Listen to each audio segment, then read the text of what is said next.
We present for your consideration a case file. The subject, a scholar named Caduceus.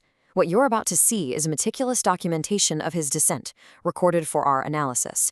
It is a fascinating study on the price of absolute control, the profound blindness of vanity, and a bargain that went, shall we say, spectacularly wrong. Our observation opens with this line. It's a perfect encapsulation of the subject's initial state. Note the terminology. Not a man, but an arbiter of stasis. And his location? Huddled like a frightened animal inside his own self-imposed prison of perfect, polished glass. To fully appreciate his downfall, our examination will proceed in 5 distinct stages. We'll trace his journey from what he was to the transaction that sealed his fate, and finally to the grim reality that now contains him. Let us begin. Stage 1. Our analysis begins with the scholar's core identity prior to the transaction. Just who or what was the arbiter of stasis? The file is quite clear on this. Caduceus was obsessed with control. But this wasn't mere tidiness, no. He engineered his entire existence to be a flat line. No joy, no sorrow, just a constant, unwavering, and, frankly, inhuman neutrality. So what drove him to such an extreme? You see, it wasn't strength. It was a profound and crippling fear. He was terrified of the very passions that define humanity, what our observers so poetically call the fire of the veins. Love? Hatred? He wanted no part of it. And how does a philosophy like that manifest itself in the physical world? Well, that brings us neatly to our second section, A House of Glass. His home was a perfect mirror of his soul. It wasn't just a house. It was a sterile, transparent, and obsessively managed environment. A little microcosm designed specifically to keep the messy, unpredictable world out. It was his fragile sanctuary. But here's the crucial detail, the fatal flaw in his perfect little world. Our observers noted an inexplicable rising heat in his study. Now, this wasn't a faulty thermostat, oh no.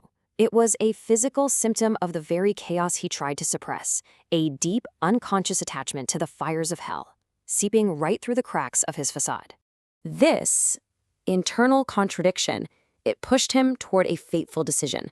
And that brings us to the very heart of this case file. Section 3, the vile economy. And here are the terms of his deal, laid bare. He traded away what the file calls his spirit of becoming, the very essence of growth, change, and life itself. And what did he get in return? The spirit of gravity, a heavy, leaden existence of pure stasis, emptiness, the void. Now, this is where the self-deception becomes truly tragic. The scholar actually believed he'd secured 2 mercies in the pact. He experienced a new, profound gratitude for nature and felt a comforting tether to the familiar things in his life. He saw them as anchors, a way to preserve a piece of his humanity. But our infernal observers reveal the grim truth of the matter.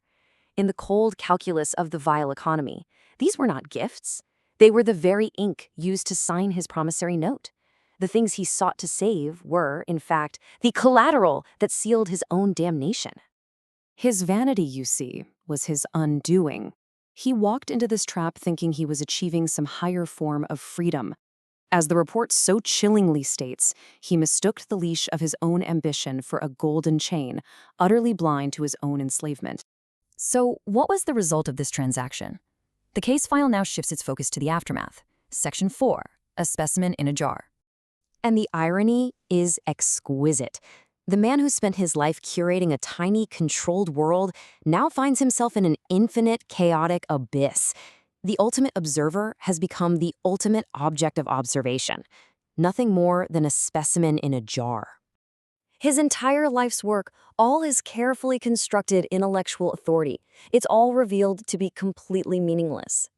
Our observers mockingly describe its collapse as nothing more than a cosmic punchline. His pursuit of sterile logic ended in ultimate absurdity.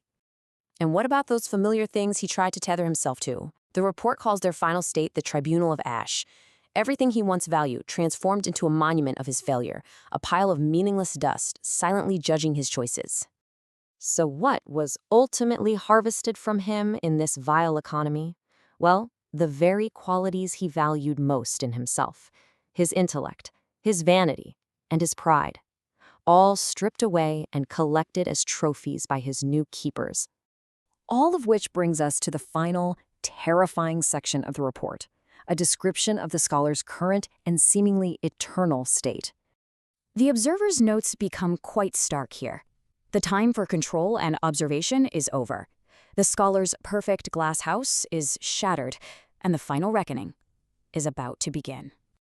And this slide lays out the horrifying stakes of his final test. He is now trapped inside a visceral labyrinth. His consciousness is fully intact, but he faces one of two fates: either find a true home within the chaos, or remain an aware mind, trapped and screaming inside an inert prison of deadwood. And that is where the case file ends, with an unresolved, haunting question. Caduceus traded everything for control, only to be thrown into ultimate chaos. His fate is unknown, but it forces us to ask, what does survival even look like for him now? Is finding a way through this labyrinth a path to salvation, or is it just a new, more terrifying form of eternal torment?